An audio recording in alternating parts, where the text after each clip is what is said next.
Hello everyone, welcome back to my channel. आज हम class 11th biology में एक नया चैप्टर स्टार्ट करेंगे और आज का जो हमारा चैप्टर है वो है plant kingdom. Plant kingdom NCERT book का 3rd चैप्टर है और इसके पहले जो फर्स्ट एंड सेकंड चैप्टर्स हैं वो हम कंप्लीट कर चुके हैं, जिसका अलग से प्लेलिस्ट बना हुआ है जिनमें सारे लेक्चर्स आपको मिल जाएंगे। तो आप मेरे चैनल पर जाके उन चैप्टर्स के नोट्स देख सकते हैं। आज हम एक नया चैप्टर स्टार्ट करेंगे प्लांट किंगडम, जिसका कि सबसे पहला लेक्चर है। तो चलिए स्टार्ट करते हैं प्लांट किंगडम। सबसे पहले हम प्लांट किंगडम में अगर बात करें तो प्लांट किंगडम को क्लासिफाई किया गया। बहुत टाइम पहले क्या किया गया था कि बहुत सारे ऐसे ग्रुप जैसे कि फंगाई हो गए, मोनेरा प्रोटिस्टा, जिनमें कि सेल वॉल्स थे, इनको क्या किया गया था कि प्लांटे मतलब कि प्लांट किंगडम में ही रख दिया गया था। लेकिन आगे चल करके जो क्लासिफिकेशन हुआ उनमें क्या किया गया, इस चीज़ को एक्सेप्ट नहीं किया गया कि ये सारी चीज़ें प्लांट किंगडम में नहीं आएंगी। तो क्या किया गया कि प्लांट किंगडम से इनको अलग कर दिया गया। जैसे कि साइनोबैक्टीरिया भी बोल सकते हैं, साइनोबैक्टीरिया जिसको कि ब्लू ग्रीन एल्गी कहा जाता है। पहले साइनोबैक्टीरिया को भी प्लांट किंगडम में ही रखा गया था, लेकिन आगे चल के उसको भी प्लांट किंगडम से हटा दिया गया। तो इस तरीके से बहुत टाइम पहले से चलते आ रहा था क्लासिफिकेशन, और जैसे जैसे कैरेक्टरिस्टिक्स को समझते गए उस हिसाब से प्लांट को अलग तरीके से क्लासिफाई किया गया और बाकी चीज़ों को भी उनके कैरेक्टरिस्टिक्स के बेसिस पर अलग अलग ग्रुप्स में क्लासिफाई कर दिया गया। तो प्लांट किंगडम में हमें क्या क्या चीज़ें पढ़नी है। प्लांट किंगडम में हमें देखना है कि algae, bryophytes, pteridophytes, gymnosperm and angiosperms, इन सारी चीज़ों को प्लांट किंगडम में हमें पढ़ना है। तो अब हम देखते हैं कि टाइप्स ऑफ क्लासिफिकेशन क्या है। तो 3 टाइप्स ऑफ क्लासिफिकेशन है और 3 टाइप्स ऑफ क्लासिफिकेशन में सबसे पहले है यहाँ पर artificial system of classification, next natural system of classification और थर्ड है फाइलोजेनेटिक सिस्टम ऑफ क्लासिफिकेशन।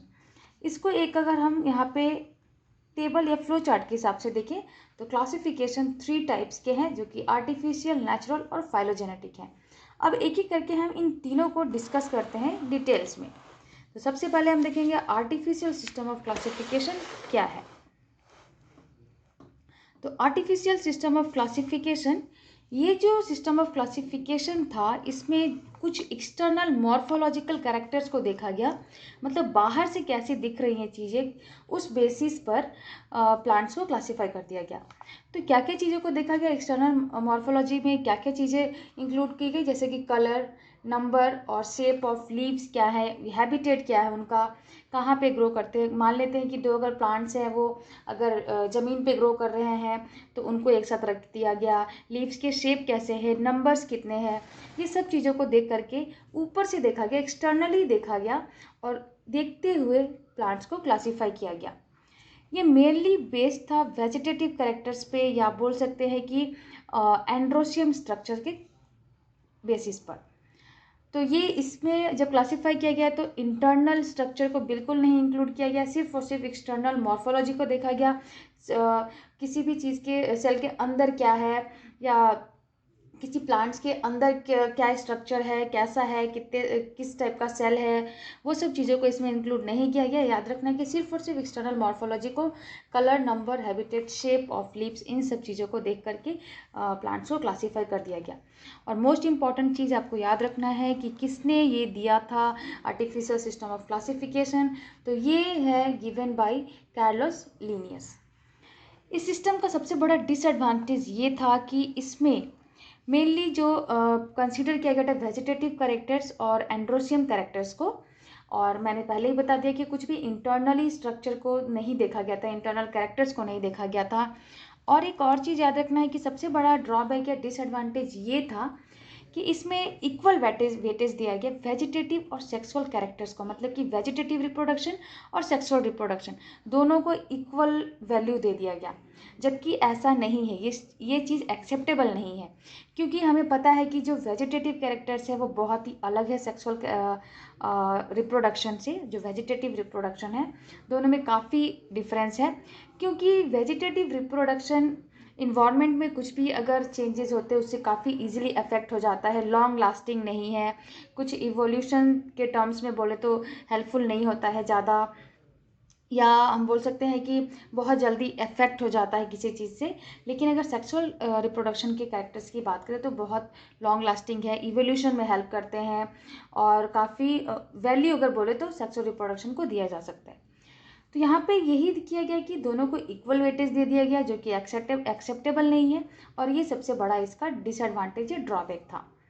तो इसीलिए इस सिस्टम को उतनी वैल्यू नहीं दी गई, उतना हम कंसीडर नहीं करते हैं। तो नेक्स्ट हम देख लेते हैं कि नेचुरल सिस्टम ऑफ क्लासिफिकेशन क्या है। नेचुरल सिस्टम ऑफ क्लासिफिकेशन जो कि दिया था जॉर्ज बेंथम ने और जोसेफ डाल्टन हुकर ने, मतलब बेंथम एंड हुकर ने इस सिस्टम ऑफ क्लासिफिकेशन को दिया था। ये किस चीज़ पे बेस्ड था? तो ये नेचुरल एफिनिटीज़ जो ऑर्गेनिजम्स के अंदर है उन पे बेस्ड है ये।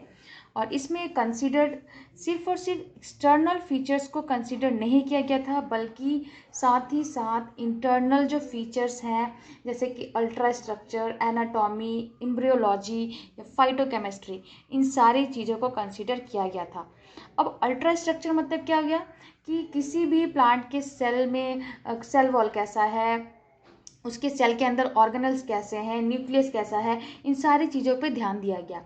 एनाटॉमी कैसी है, या फिर एम्ब्रियो किस तरीके से ग्रो कर रहा है, या उनके अंदर किस तरीके के पिगमेंट्स हैं, इन सारी चीज़ों को देखते हुए क्लासिफिकेशन किया गया प्लांट्स का। तो ये सिस्टम ऑफ क्लासिफिकेशन काफ़ी हेल्पफुल है और इसे काफ़ी कंसीडर भी किया जाता है। और सबसे लास्ट अगर सिस्टम ऑफ क्लासिफिकेशन यहाँ पे बोले तो फाइलोजेनेटिक है, जो कि थर्ड टाइप है। तो फाइलोजेनेटिक सिस्टम ऑफ क्लासिफिकेशन ये बेस्ड है इवोल्यूशनरी रिलेशनशिप जो बहुत सारे ऑर्गेनिजम्स के बीच में होते हैं। अब इवोल्यूशनरी रिलेशनशिप मतलब क्या हो गया कि इवोल्यूशन कैसे हुआ किसी भी ऑर्गेनिजम्स का। यहाँ पे हम प्लांट्स की बात कर रहे हैं, जैसे कि अगर मेनली ये फॉसल पे भी बेस्ड है ये। तो फॉसल मतलब क्या हो गया, ज़मीन के अंदर बहुत सारे प्लांट्स दब जाते हैं तो हमें उनका कहीं ना कहीं उनका कुछ फॉसल मिल जाता है। अब उस फॉसल से हम ये पता कर सकते हैं कि क्या उस फॉसल की तरह कोई और प्लांट है। ये हम कार्बन डेटिंग से पता कर सकते हैं कि कितना पुराना फॉसल है, या वो प्लांट कितने टाइम पहले से और किसी प्लांट से रिलेटेड है या नहीं अभी। तो ये सारी चीज़ें इवोल्यूशनरी रिलेशनशिप हैं जिसके बेसिस पर फाइलोजेनेटिक सिस्टम ऑफ क्लासिफिकेशन किया गया। और यहाँ पे एज्यूम ये किया गया कि अगर कुछ ऑर्गेनिज्म सेम टैक्सा के हैं तो उनके कॉमन एंसेस्टर्स होंगे। मतलब कि सेम टैक्सा में जितने भी ऑर्गेनिजम्स हैं वो कई साल पहले उनके कुछ ऐसे कोई ना कोई कॉमन एंसेस्टर रहा होगा जहाँ से ये सारी चीज़ें अभी जाके मिली हैं। तो यहाँ पे ये हो गया जेनेटिक सिस्टम ऑफ क्लासिफिकेशन। अब अगर हम देखें कि हमें और एक चीज़ याद रखना है इसमें कुछ चीज़ें, अगर इन तीनों के बेसिस पे हमने देख लिया क्लासिफिकेशन कैसे है, अब हम देखेंगे कि न्यूमेरिकल टैक्सोनॉमी क्या है। तो न्यूमेरिकल टैक्सोनॉमी क्या है, ये बहुत ही इजीली कैरिड आउट हो जाता है कंप्यूटर्स की मदद से। आजकल कुछ ऑब्जर्वेबल कैरेक्टरिस्टिक्स को देखकर हम कंप्यूटर में इजीली इन सब चीज़ों को कैरिड आउट कर लेते हैं। तो क्या क्या है कि नंबर एंड कोड्स दिया जाता है हर एक कैरेक्टर्स को, और इस डाटा को कंप्यूटर में प्रोसेस कर दिया जाता है। और हर एक कैरेक्टर है इसमें क्या करते हैं, उनको इक्वल इंपॉर्टेंस दिया जाता है।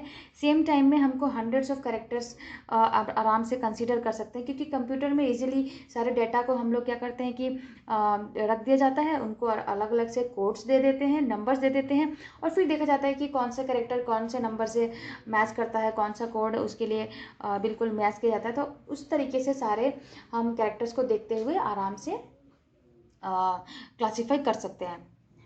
नेक्स्ट आता है कि साइटोटैक्सोनॉमी क्या है। तो cytotaxonomy that is based on cytological information like chromosome number, structure, behaviour. इसमें क्या होता है कि साइटोलॉजिकल इन्फॉर्मेशन जैसे कि क्रोमोसोम्स के कितने नंबर हैं, स्ट्रक्चर क्या है, बिहेवियर क्या है, तो इन सब चीज़ों को देख करके साइटोटैक्सोनॉमी बोल सकते हैं हम। नेक्स्ट आता है आपका केमोटैक्सोनॉमी। केमोटैक्सोनॉमी कुछ केमिकल कॉन्स्टिट्यूएंट्स जो प्लांट्स के होते हैं उनको यूज़ करके ये क्लासिफिकेशन ये सब किया जाता है। तो ये तीन चीज़ें आपको याद रखनी है। न्यूमेरिकल टैक्सोनॉमी क्या है, न्यूमेरिकल टैक्सोनॉमी बहुत ही सिंपल है जिसमें कि हम नंबर्स एंड कोड्स दे देते हैं और कंप्यूटर की हेल्प से सारे कैरेक्टर्स को हम कैरेक्टर वाइज क्या कर सकते हैं कि अलग अलग ग्रुप और अलग अलग क्लासिफिकेशन कर सकते हैं प्लांट्स का। साइटोटैक्सोनॉमी में हमने देखा कि क्रोमोसोम नंबर, स्ट्रक्चर, बिहेवियर के बेसिस पे कर सकते हैं, और केमोटैक्सोनॉमी में कुछ केमिकल कॉन्स्टिट्यूएंट्स जो प्लांट्स के अंदर हैं उनके बेसिस पे किया जाता है। तो ये तो था इंट्रोडक्शन पार्ट इस चैप्टर का सबसे पहला लेक्चर, जिसमें कि हमने देखा कि आर्टिफिशियल और नेचुरल और फाइलोजेनेटिक सिस्टम ऑफ क्लासिफिकेशन क्या है। नेक्स्ट लेक्चर में मैं इस चैप्टर का नेक्स्ट टॉपिक लेके आऊँगी जो कि है एल्गी। तो हम नेक्स्ट लेक्चर में स्टार्ट करेंगे एल्गी।